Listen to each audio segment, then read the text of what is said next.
he says to Vyasadeva, whatever you desire to describe that is separate in vision from the Lord simply reacts with different forms, names and results to agitate the mind as the wind agitates a boat which has no resting place. Purport: Sri Vyasadeva is the editor of all descriptions of the Vedic literatures, and thus he has described transcendental realization in different ways, namely by fruitive activities, speculative knowledge, mystic power, and devotional service. Besides that, in his various Puranas, he has recommended the worship of so many demigods in different forms and names. The result is that people in general are puzzled how to fix their minds in the service of the Lord. They are always disturbed about finding the real path of self-realization. Srila Narada Dev is stressing this particular defect in the Vedic literatures compiled by Vyasadeva, and thus he is trying to emphasize describing everything in relation with the Supreme Lord and no one else.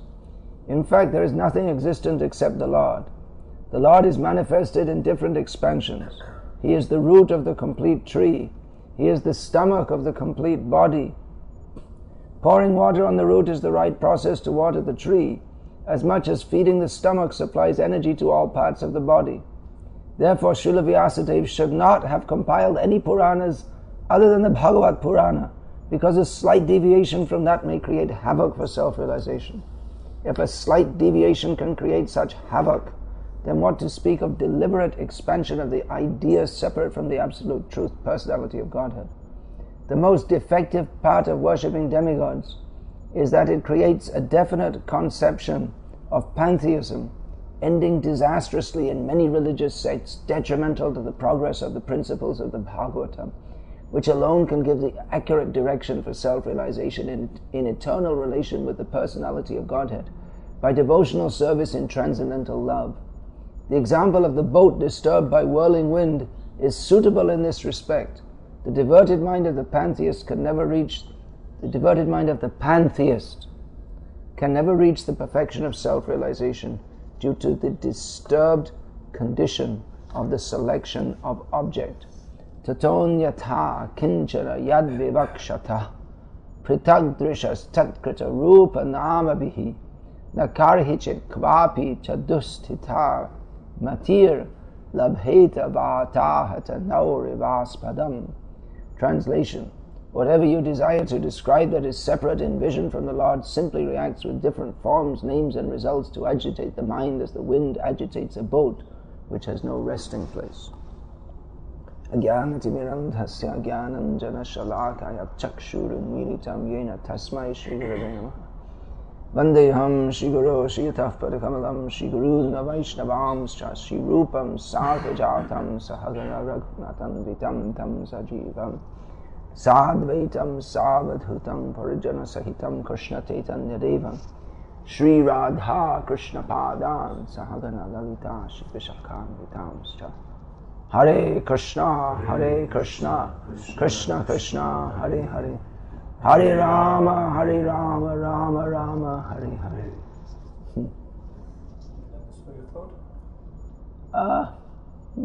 Maybe afterwards, not now. Poor Vyasadeva. He only did what he was supposed to do, and now he's getting a lashing, tongue lashing. His job is to, his very name Vyas means one who divides. He's supposed to divide the Veda to make it and expand on that by giving the Puranas and all the corollary literatures to make it accessible to the people in general, and he's getting blasted for it. You've done wrong.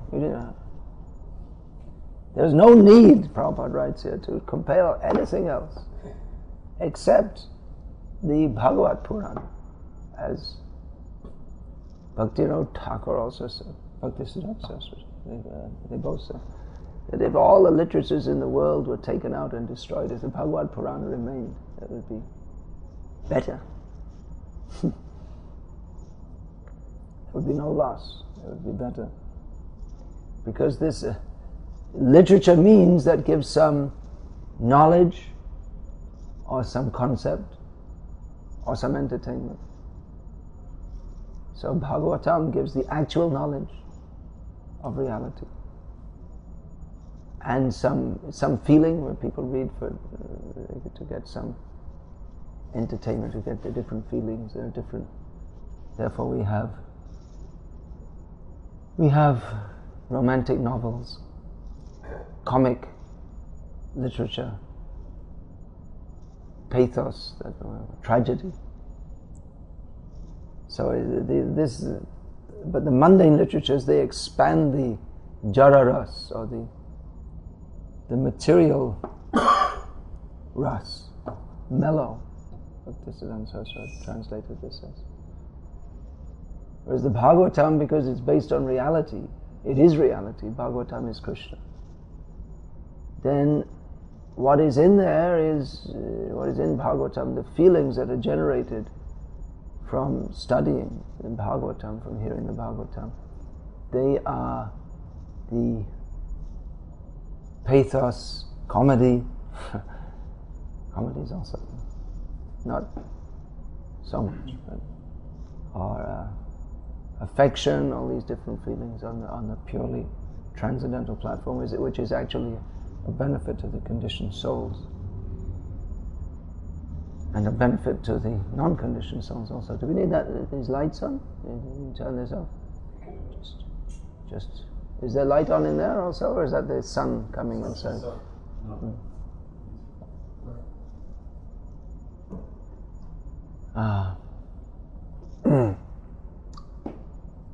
So Vyasadeva was doing some bridge preaching, as it's commonly known in modern ISKCON parlance, that you don't present the thing as it is, but you present something which is kind of in relation to it, something that will catch people's attention, with the idea that you bring them to this stage and then you bring them on to the higher stage of Krishna consciousness.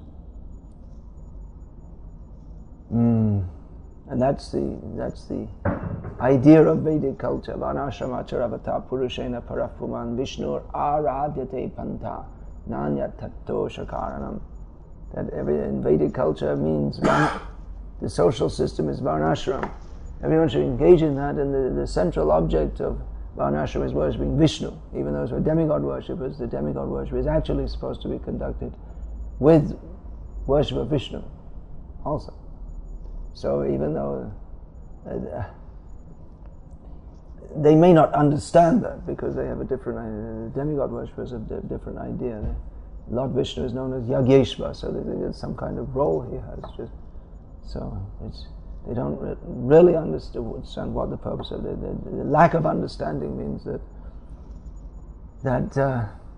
they're misled, even though they perform activities which are supposed to be for their uplift. But at least the idea is to prepare them for receiving Krishna consciousness, which no amount of karma, jnana or yoga can prepare one for Krishna consciousness. Because bhaktya sanjataya bhaktya. Bhakti comes from bhakti also. And more specifically, bhakti comes from bhaktas, or the devotees. So if one is following the Vedic culture, then the idea is that if he's following the Vedic culture but not in Krishna consciousness, then the idea is that he'll be prepared to receive the message of the Bhagavatam, the message of pure devotion to Krishna. However, that's often not true. It's often not so. We find that there are so many personalities, just like Narada is instructing Vyasadeva here. He also instructed Daksha, and Daksha wasn't ready to receive any such instruction. He was a very important part of the Vedic culture. I mean, a very, very major figure. From Daksha came so many different great, important personalities. But he wasn't ready to hear the message of Narada. He was upset. He didn't like it. He thought Narada is spoiling everything. Spoiling my sons. They're going to have good careers. Go ahead and be respectable members of society, and this Narada just comes along and spoils them and shaves them up and puts a big bag in their hand and sends them back to Godhead. So it's not necessarily true that if the concepts which are derivable from, it's not necessarily true that the Vedas will give us the Vedic path is one of gradual elevation. It depends a lot on the attitude of the individual. But mostly the Vedic literatures are compiled in a way to attract people at different and engage people at different levels of realization, but they tend to become fixed in that misconception. What is that? Yepi anyadevata bhakta yajanti shraddhayan vitaha tepi mame vikonteya yajanti avidhi purvakam. That wasn't the verse I was looking for, but I'll say it anyway because it is related. That those who worship other gods, Krishna says, they worship me, but without proper understanding. So it is worship of Krishna, but it's indirect. Then what was that other one? Tasya achalam. How does that verse begin? Tasya achalam shraddham tameva viditamyaham. How does that verse begin? I can't remember. Anyway, the purport is that Krishna says, those who worship various gods, various demigods, being misguided in doing so. It'd be good to know where it is. Here it is. Yo yang tanum bhakta shraddhaya chitamichati tasya achalam shraddham tameva vidya. Tameva vididhamyaham. Those who worship various demigods. Why do they worship in the previous verse? Kamais taistai shrutagana prapadyantenya devataha. Because to fulfill materialistic desires. So why? What happens is that they worship those various demigods, and Krishna says, I make their faith strong. I, as this Paramatma, make their faith strong. So that's true of whatever concept one may hold.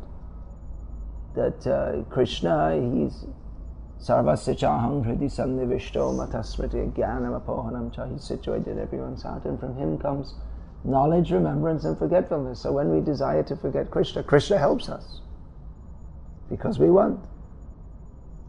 He doesn't forcefully bring us to him. He, to a large extent, he leaves the job of delivering the conditioned souls to his devotees. That is the glory of the preacher. Krishna works through the preacher to change the mind of those whose mind is made strongly against Krishna consciousness with the help of Paramatma. So it's true that certainly the Vedic culture is elevated, and it's meant to elevate us to Krishna consciousness, but in and of itself it doesn't. Now, if Vyasadeva had, here we see one side, that he's being scolded for having compiled so many books which don't clearly delineate the supremacy of Krishna, and the one only, or the single need of the jiva to worship Krishna. He doesn't have any other needs. Dharma, artha, kama, moksha, these are not needs. They are imagined needs for persons who do not realize that they need Krishna. There's no need to strive for dharma, artha, kama, moksha, because dharma is only factually fulfilled when we worship Krishna. All other dharmas are simply perversions of actual dharma. And as far as artha, then Krishna himself says that ananyas chintayanto mang ye janah pariyapasate teshang nityabhiyuktanam yogakshemam bhavyam. For those who are single-pointedly dedicated to me, I provide everything that they need. There's no need for endeavor for economic development. And as far as calm is concerned, desire, a devotee doesn't desire anything separate from Krishna, and he's fully satisfied in serving Krishna. He doesn't need to desire separately from Krishna, and indeed his desire to serve Krishna is the very symptom of his disease and the cause of his bondage in this material world. As far as moksha is concerned, that's also automatically taken care of by Krishna consciousness. Muktir hitvanyata rupam vyava swarupena vyavastiti. Liberation means to be situated in one's original position of service to Krishna. So moksha, that is which is conceived of separately from Krishna, that's Maya. Just like here in the verse. Today, Narad Muni says, whatever you desire to describe that is separate in vision from the Lord simply reacts with different forms, names and results to agitate the mind as the wind agitates a boat which has no resting place. So that desire for moksha, the moksha kamshis, those who wish to be free from the bondage of this material world, they want to be free from Maya, but the desire to be liberated without the serving Krishna, that's also Maya. So they don't really know what Maya is, because we have to, what is Maya?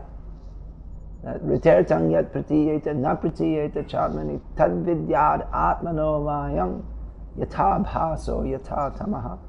Maya means, just like it's stated here, is practically parallel, that Krishna says that the Maya is my energy by which the conditioned soul conceives of anything as being separate from me, because there's nothing but Krishna. There's nothing separate from Krishna. Seeing anything as separate from Krishna, that is Maya. It may seem like it has some substance, but it has no more substance than the slight reflection in the darkness. So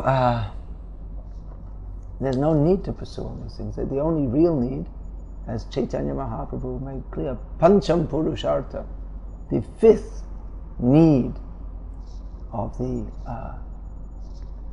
living beings is prem, prema prayojan. Our real need is prem, love for Krishna. That, what is that? Krishna Vishaya Prem, Pancham Purushartha, Jara Age Trina Tulla Chari Purushartha.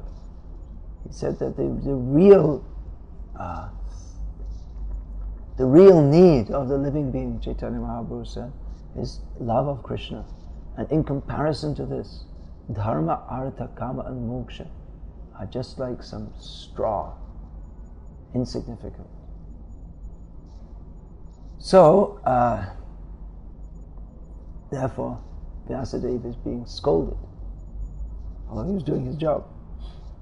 Now, it often is seen that in Krishna conscious understanding, it's often seen that there's more than one perspective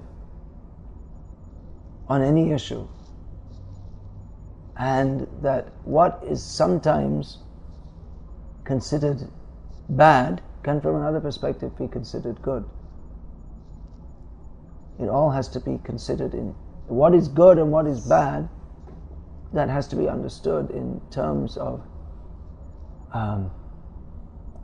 development of Krishna consciousness. What is anukulyasya sankalpa pratikulyasya varjan? What is favorable for advancement in Krishna consciousness? What is detrimental to that? Everything should be understood. Even the Vedic injunctions. We have to follow Shastra, but the Vedic injunction should be considered in terms of whether this activity is actually conducive for my developing Krishna consciousness or not. In the beginning, one doesn't have the discrimination, cannot clearly understand. Therefore, Bhaktivinoda Thakur says that in the beginning stages, one should continue to follow the rules and regulations of Shastra, even those which are opposed to Krishna consciousness.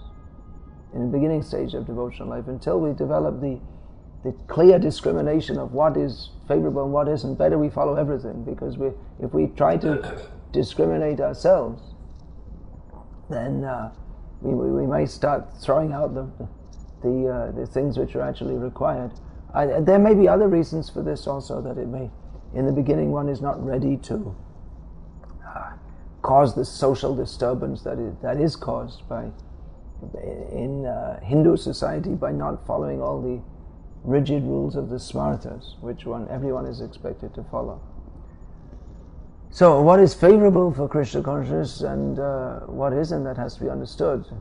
And based on that, we can understand what is good and what isn't. But then it may be different for different people. Just like if someone is newly coming to Krishna consciousness and they tell us, well, now I'm chanting 1 round daily, we say, well, that's very good. It's very good. And then if an initiated devotee comes and tells us, I'm chanting 1 round, and they say, what? Why aren't you chanting 16 rounds? So the same thing, they're both jivas, but one say I'm chanting 1 round, very good. The other says I'm chanting 1 round, very bad. So that's just an example to show how worshipping demigods and following the Vedic path, which is not directly the path of Krishna consciousness, here Narad Muni is saying very bad.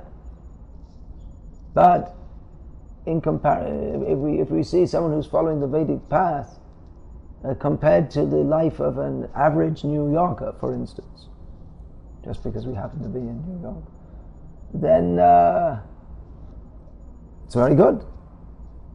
Sometimes our devotees, they say, oh, smarta, smarta, we don't like smartas, but they don't realize actually smartas, in comparison to us in many ways, because we never learned even Vaishnava Smriti, we never learned how to follow that. So in many ways they're leading a very pure and religious life, and certainly a very moral life, if they're actually smarter. So they're very elevated and cultured. No, not Krishna conscious maybe, but in comparison with the average person off the street in New York, are very highly cultured and religious and purified in their habits and moral in so many ways, so much good qualities. But if we compare to Krishna consciousness, to add pure devotional service, then we can say they're barking up the wrong tree, because they're following all these religious processes, but it's not going to carry them back to Krishna. In fact, the smarta outlook is so much condemned because it's antithetical to Krishna consciousness. It shouldn't be, but the way it's often observed or followed in the world is. So here it's suggested that there should only be the Bhagavad Purana, but the problem here is that if it's Bhagavad Purana it's highly esoteric, and Vedang Vasa, what is that? Paramo Nirmat Saranam Satam, it's meant for person of the topmost Paramahamsas, or at least those who are desirous to come to that position. So, who can appreciate this? It's people are a long way from understanding or having entrance into this pure devotional service. So the Vedic culture, it does prepare one, although I was just saying that it may tend to mislead one, but at the same time there is a certain preparation for Krishna consciousness. And we can factually see that in the Hindus, the Hindu society, that we can generally say that it's very clear that in general Hindus are more inclined to Krishna consciousness than non-Hindus.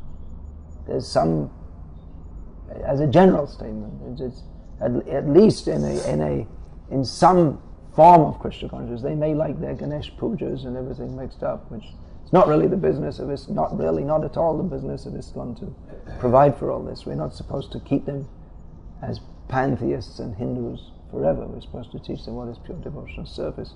But there's some kind of inclination is definitely there. That's undeniable. So it's a good start, we could say. And if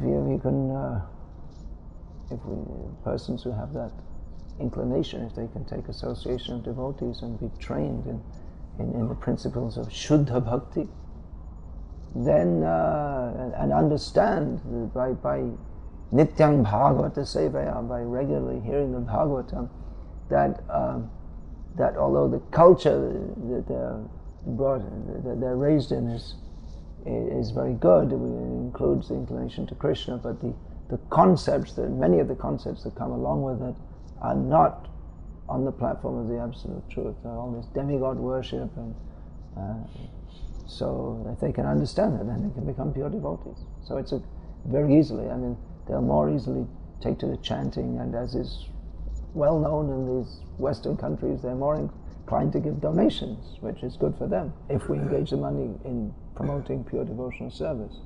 If we engage the money in catering to their pantheistic tendencies so they'll give more money, then it defeats the whole purpose. And we also become Hindus. We go down to their level. And that's the danger of bridge preaching, what we call bridge preaching. That instead of if we don't bring people onto the other side of the bridge, that means we're both stuck on the bridge. And we're supposed to cross over to the Krishna conscious side. The bridge means on one side there's non-Krishna consciousness, on the other side there's Krishna consciousness, and we want to bring people over. So we think, well, let's make a bridge. We'll talk about UFOs or Ayurveda or astrology or some such thing, and in this way we'll attract their interest, and then we'll bring them to Krishna consciousness. But often it's found that the same problem is being described here, that we just go onto the bridge and we stay on the bridge with them, or sometimes we cross back over to the other side with them. So these are some of the dangers and difficulties.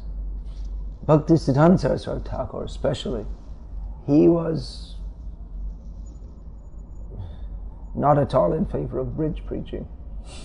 They didn't have any such term in those days, that was invented later, but he said that the only duty of the sadhu is to speak the truth in the most unequivocal manner possible, absolutely straightforward, without consideration of time, place or circumstance.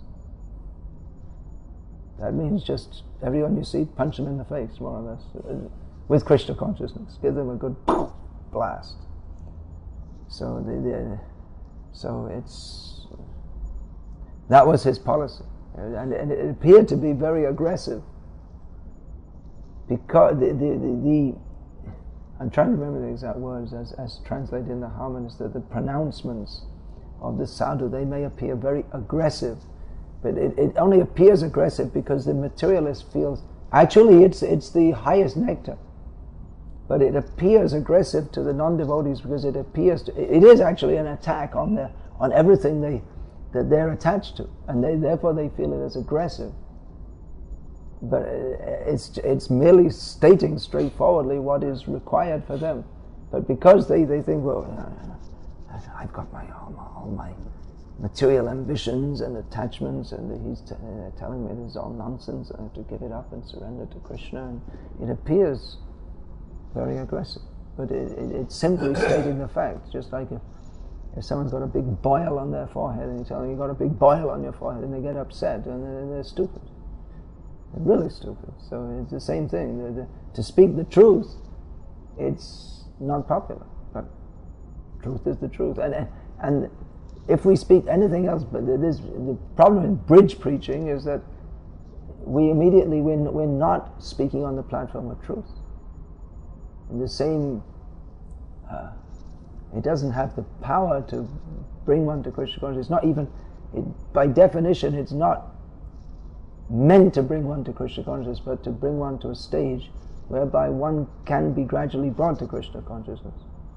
But the problem is that speaking some half-truth, we become accustomed to that. It's so much easier just to speak a half-truth, and then people, oh, okay, all right, could accept that.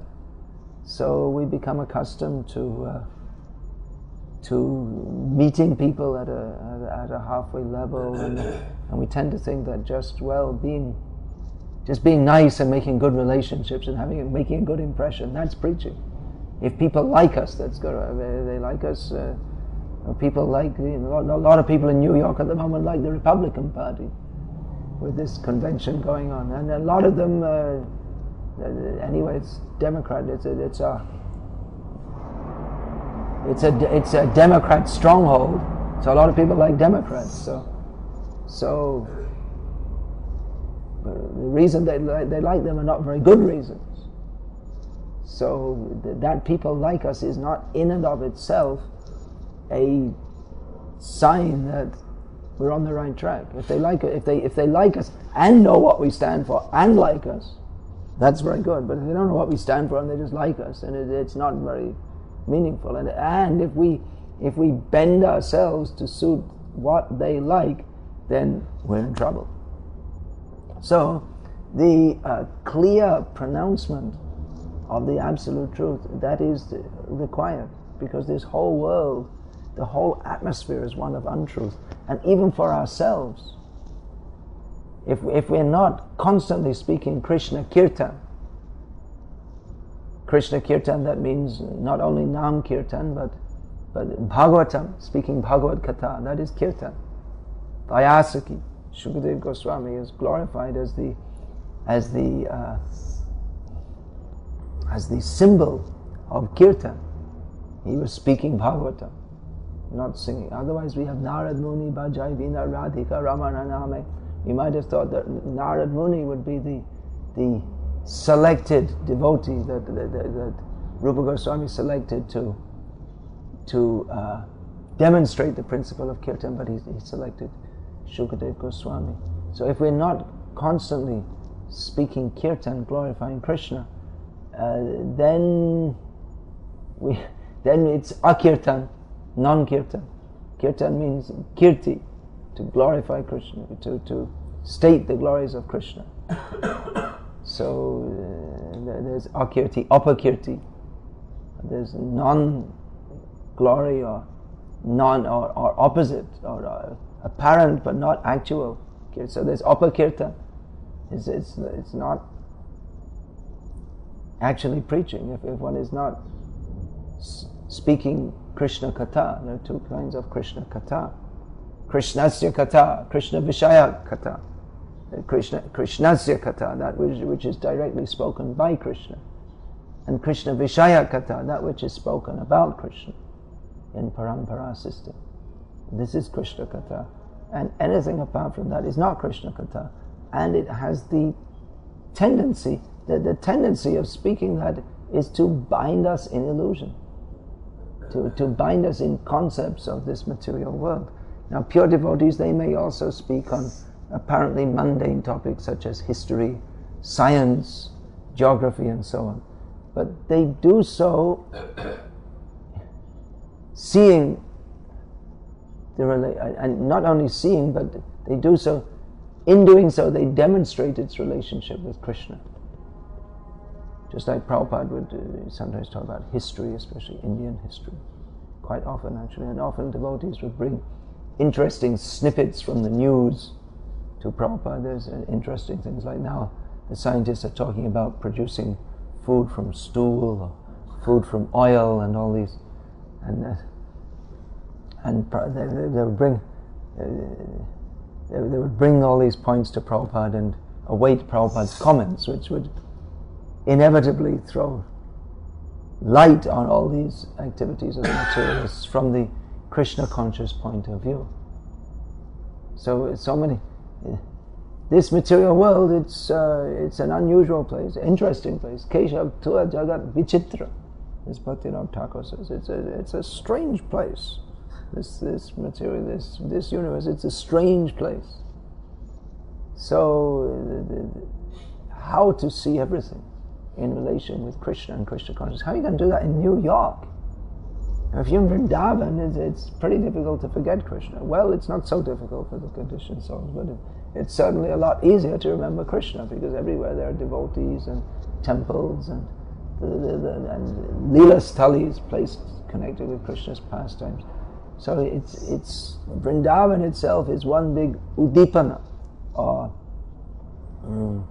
stimulus for remembering Krishna. But where is that in New York?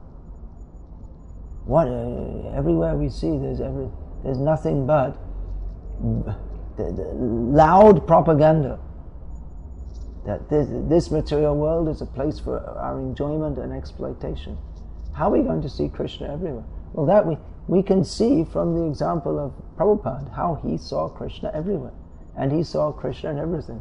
He saw the philosophy of Krishna consciousness demonstrated in everything.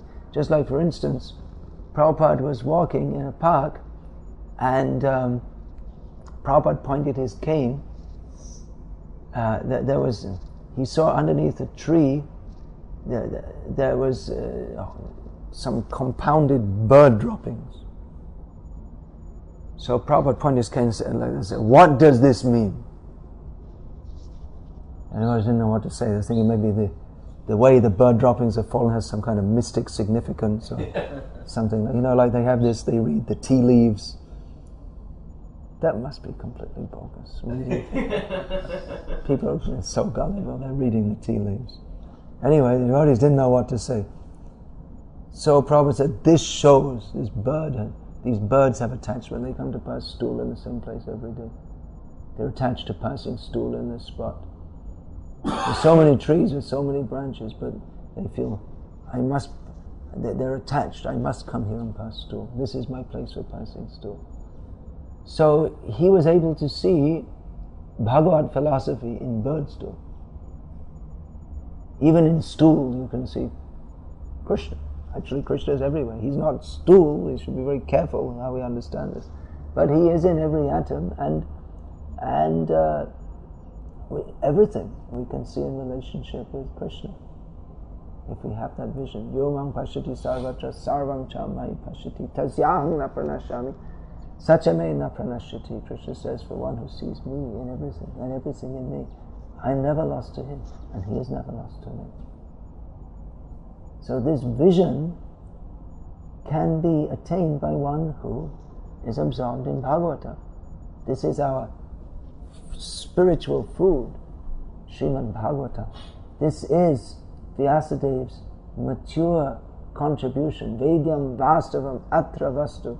This is the actual essence of the Vedas. Everything else which is in the Vedas, it's not really Ved. It can be Aparavidya. It's knowledge on the lower level, or on the non-transcendental level. But actual knowledge means that which is given in Srimad Bhagavata. So this knowledge we need to imbibe, because in this material world, everything we see and everything we do, and especially in a big materialistic city like New York, there's everywhere, there are advertisements and the way people dress and act and walk and talk. I was talking yesterday about culture. It all reinforces the outlook that everyone collectively shares, that this material world is a place for our enjoyment and exploitation.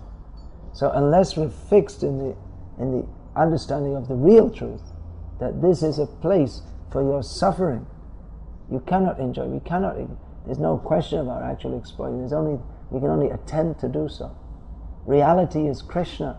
Unless we see that, then the tendency will be to see everything outside of relationship with Krishna, which is Maya.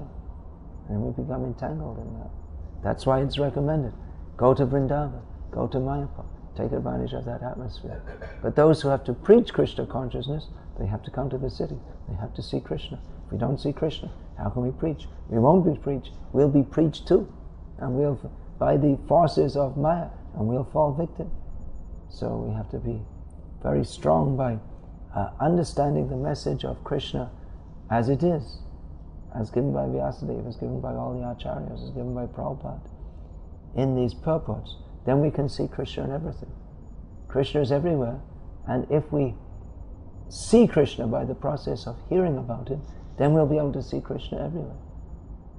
Whereas the non-devotee, he can't see Krishna anywhere. He's determined not to. Even if we try to show, here is Krishna, he won't see Krishna. He'll say, show me God. And even Krishna is everywhere for those who have the eyes to see. But for those who demand, show me God, they can never see, because they don't want to see. Even if they see, even if you show directly Krishna, they won't believe. Oh, I don't believe this is God. Because they don't believe in God, then how are they going to believe? They're determined not to. Matena Krishna paratasrato va mito vibhadyeta grihavratanam adanta gopiya vishatanta misra punah punascharvita charvananam. They've made a very strong vow that I shall not be Krishna conscious under any circumstance. I won't even admit that there's a possibility of such a state of consciousness, because the life is simply meant for sense enjoyment, and for enjoying the uncontrolled senses. So they think like this, but as a result they simply enter into the darkest ignorance and chew the chewed over again in the name of enjoying this material world. So Vyasadeva is getting a scolding. He didn't compile the Srimad Bhagavatam. And Prabhupada would also, just like Narad was scolding Vyasadeva, Prabhupada was often, he would sometimes scold his disciples. You're not reading my books. My only complaint against my disciples, he said, was they're not reading my book. So there may be so many things to read. Krishna conscious literatures also. And non-Krishna conscious literatures. There are many things which can be useful for, especially for those who are preaching in this world. Even the newspaper can be useful, because we can relate our preaching to that's, we can say, bridge preaching. We can relate, just like this material world is full of suffering. We can say, just like Iraq, what's going on in Iraq? Or we can, you see, there's some story in the newspaper that's they give some story, some wedding party, and a very nice young man married a very nice young girl, and it was so nice, and then as they were driving back from the marriage, their car skidded off the road, and they merged into the body of the car. It all became one. In other words, they got killed. And so we can say, just see, and then everyone will be told, I saw it in the newspaper, how sad. And we say, you see, there's a material world. We can relate the teachings of Bhagavatam to that. But that's all right. We can study. I'm reading at the moment a book on the history of science, which is going to be useful for my preaching in India, because the young, educated people there are very much enamored by science.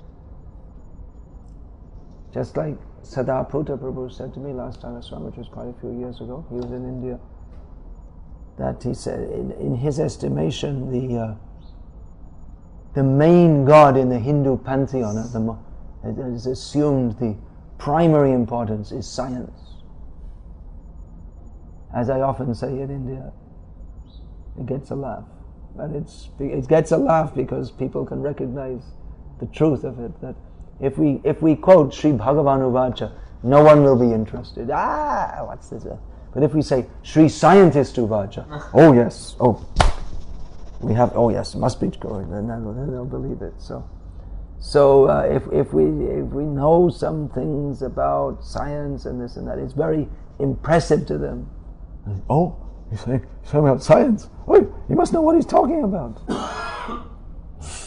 They have that faith,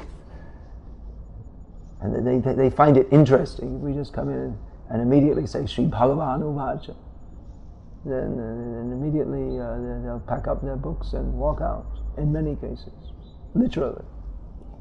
So that could be called to be some kind of bridge preaching, which Vyasadeva did. But at the same time, the danger is that we have to see that if we read so many things, if we're not very firmly fixed in Bhagavad philosophy, which comes by Nityam Bhagavata Sevaya, regularly studying Bhagavad Gita as received in the pure parampara, then we start to imbibe the attitudes and beliefs of the non-devotees. It's very dangerous, because then we're imbibed. We may not become Krishna conscious, because the non-devotee by definition is not Krishna conscious. So we should understand very clearly what our necessity is, what is the value of Bhagavatam. Even if we don't study anything else, Bhagavatam, and even in the Water Stream of Bhagavatam, Bhagavad Gita itself is complete for all preaching in all times, places and circumstance, because the Bhagavad Gita describes the position of this material world from Krishna's perspective, which means the complete and perfect perspective. It describes for the benefit of the conditioned soul how we can come out of this material world by thinking of Krishna. Krishna's last instruction, Manmana Bhava Madbhakta, always think of me and become my devotee. Of course, Bhagavatam is very useful for helping us to think about Krishna because it gives us more subject matter on the same topic of Bhagavad Gita, more information and understanding about Krishna and who is he, more about personal information about Krishna. So these literatures, Gita, Bhagavatam, Chaitanya Charitamrita, by which we can actually understand Srimad Bhagavatam. We cannot actually understand Srimad Bhagavatam without Chaitanya Charitamrita. Which is why Prabhupada gave the introduction of the Srimad Bhagavatam, a short overview of the pastimes and teachings of Chaitanya Mahaprabhu. We can understand to some extent, just like Madhvacharya described, but actually Bhagavatam can only be properly understood through Chaitanya Mahaprabhu. That's another whole big subject. So this is required, and Bhakti Rasamrita Sindhu, which puts all the teachings about bhakti in the Bhagavatam into perspective and teaches us how to practically act in Krishna's service and how to practically follow the path of Bhakti Yoga. So these literatures are essential, and there are many other literatures also, written by Prabhupada, written by previous acharyas, written by present devotees. So these are all the subject matter of Krishna consciousness, which we need to imbibe so that we can fulfill Krishna's instruction to us, which is meant for our benefit. Shunu me paramam vachaha yatte ham priyamanaya vakshami hitakamaya. Krishna says, you listen to this, which is my topmost instruction. I'm speaking this because I desire your benefit. And what is that? Manmanabha. Always think of, become my devotee. So we can do so by understanding Bhagavatam. And anything else has the tendency to disturb our mind or to divert it to various other subject matters. Whereas Bhagavatam, if we read Bhagavatam, our mind is not going to be diverted to other subject matters. It's going to be concentrated on Krishna, because Bhagavatam is Krishna. Bhagavatam is the Krishna in literary form. So Krishna has various forms. In the form of the deity, we offer food to him, dress him, and so on. In the form of prasad, we taste him. In the form of his name, we hear him. And in the form of the Grantha Bhagavat, the book Bhagavatam, we receive messages of Krishna. We find the description of Krishna. It satisfies the intellectual propensity and refines our emotions so that our thoughts are on Krishna. Thoughts, they can be analyzed in, there's, even they talk about this, the right side of the brain and the left side of the brain, all this. Of course, Bhagavatam has got nothing to do with the brain, but they analyze that one side is for analytical thinking and the other is for intuitive thinking and emotions like this. So Bhagavatam is that philosophy and rasa, tattva gyan and rasa. So tattva gyan, Bhagavat tattva vijnanam mukta sangasya jayate. By hearing Bhagavatam, we get scientific knowledge of the topics of Bhagavan, which fully satisfies us intellectually.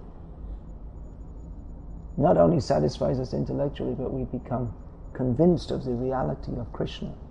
And then Bhagavat is Rasa Shastra. It is the there are so many Rasa Shastras. The Bhagavatam is the basis of all Rasa Shastras. So the Bhagavatam is meant for Rasik devotees. That our emotions, our feelings, our attitudes, that is that comes under the heading of rasa. So Krishna in the form of Bhagavatam, just like as name we hear him, as prasad, we taste Him. As deity, we serve Him in various ways. And as Bhagavatam, we understand Him and interact with Him. So we need Bhagavatam, not any other Shastra. Hare Krishna. Is there any question about this?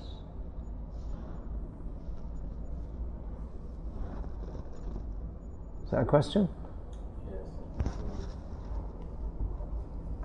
Narada Muni chastised yesterday for Vedas which he had compiled. And in the Bhagavad Gita, Krishna says,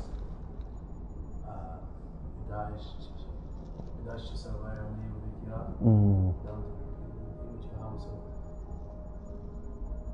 actually Krishna made it. So Yes. Krishna bewilders the living entities. What's the question? So how can Krishna, in the name of religion, bewilder the living entities? Well, I did cover this topic in the class. Yeah. It may be difficult to understand, but I did cover that in a little detail. Because the jivas want to be bewildered, Krishna helps them. But along with the bewilderment, He gives the opportunity and even some little trick to bring them to Him. But if they're adamant not to, then Matyana Krishna Paratasvatova. They will not be. If they're determined not to, Krishna doesn't force them to be Krishna conscious.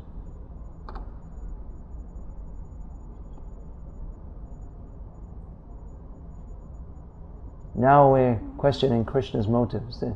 Krishna is the deepest thinker. He understands the situation. He understands everything better than we can.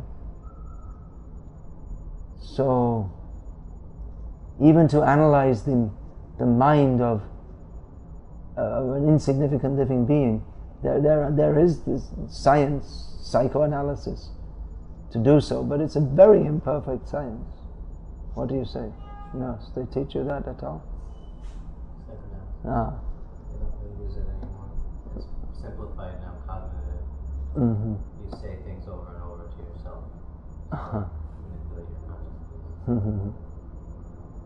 So, what to understand the mind of God? This rascal, who was that, Stephen Hawking, finished off his book, The Brief History of Time, that purporting that to understand the mind of God. He doesn't believe in God, but science is his God. So, exactly why this is, it may be difficult for us to understand, but as in everything in Krishna consciousness, we can understand it by accepting it. And gradually understanding will come. If we understand that my understanding is incomplete, my understanding, for one point, it's subjective, and I'm just a tiny jiva, so who am I to make judgments anyway? And then also my consciousness is contaminated. So if I don't understand it, that we should understand that's due to my lacking. Not that Krishna's wrong, but my understanding is lacking. So with that attitude, if we accept that God is good, even if I can't understand how He's good, if we accept that, then we can gradually or actually almost instantly understand. So many bad things may happen to us, apparently bad things. But if we accept it's not bad, actually it's all Krishna's mercy on me. This Kirtananda Maharaj, that's his main point, which he was saying again and again. Thank you, Krishna, for what is, for now as it is, whatever it is. Whatever it is. Then we can see Krishna in everything. And how what Krishna is giving to us is the best possible situation. If I can see it like that, however apparently bad it may be, then we'll always be Krishna conscious. And we'll see, instead of seeing this is unfavorable, this situation is unfavorable, we'll see how we can be Krishna conscious in it. Actually, that's Paramahamsa platform. In general, for Madhyamadikari, we should see Anukalyasya sankalpa, Pratikulyasya varjam, to accept what is favorable for our advancement and to reject that which is unfavorable, and to make discrimination, just like who is a devotee and whose association you take, who I should take, who is a non-devotee and whose association I should not take. But for one who is a perfect devotee, there's nothing inauspicious in the world. Anyway.